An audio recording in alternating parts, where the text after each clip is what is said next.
One of the criticisms many people make against the Bible is that it depicts God in male terms. The most obvious example is God is referred to as he.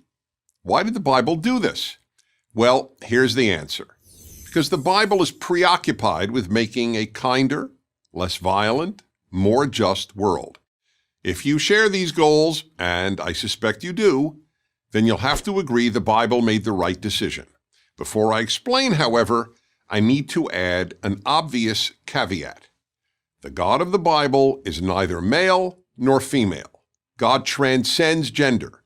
What I'm talking about here is why God is depicted in male terms in the Bible.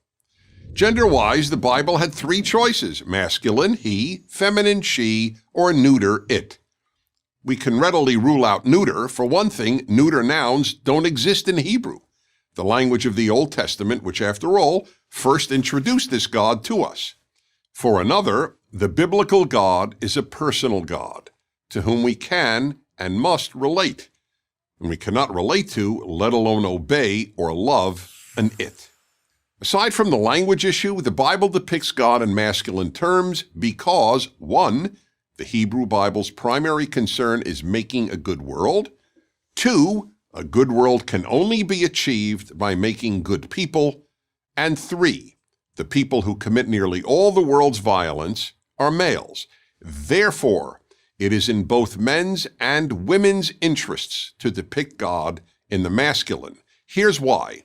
Without a father or some other male rule giver, young men are likely to do great harm. If there is no male authority figure to give a growing boy rules, it is very difficult for him to control his wilder impulses. As President Barack Obama told an audience in 2008, children who grow up without a father are 5 times more likely to live in poverty and commit crime, 9 times more likely to drop out of school, and 20 times more likely to end up in prison. Commenting on that speech, Dr. Alvin Poussant, a psychiatrist with Harvard Medical School, confirmed these statistics. The absence of fathers corresponds with a host of social ills, including dropping out of school and serving time in jail.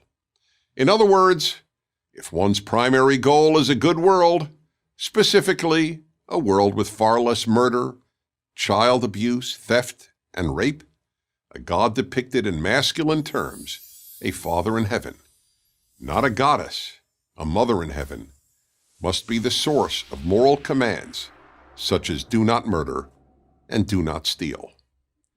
If the father figure / rule giver that boys need is not on earth, a morally authoritative masculine God can serve as an effective substitute.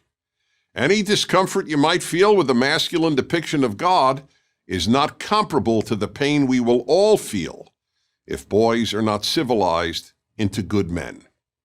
To transform a wild boy into a good man, a male role model is as necessary as a male rule giver.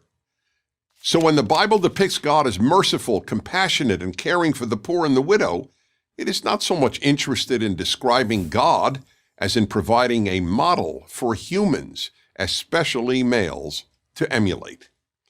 If God were depicted as female, young men would deem traits such as compassion, mercy, and care for the downtrodden as feminine and would not identify with them. But if God, their Father in heaven who is strong, on occasion even a warrior, cares for the poor and loves justice, mercy, and kindness, then these traits are also masculine and to be emulated. The argument that girls equally need female role models to avoid violence is objectively not true, because the problem of mayhem and violence is overwhelmingly a male one. Of course, girls need female role models, but not to avoid violence. And, like boys, girls are more likely to obey a male authority figure. A report released by the Minnesota Psychological Association concluded, in a study of female inmates, more than half came from a father-absent home. It is therefore ironic that some women are attempting to render the God of Western religious morality less masculine, because if their goal is achieved, it is women who will suffer most from lawless males. We have too many absent fathers on earth to begin to even entertain the thought of having no father in heaven. I'm Dennis Prager.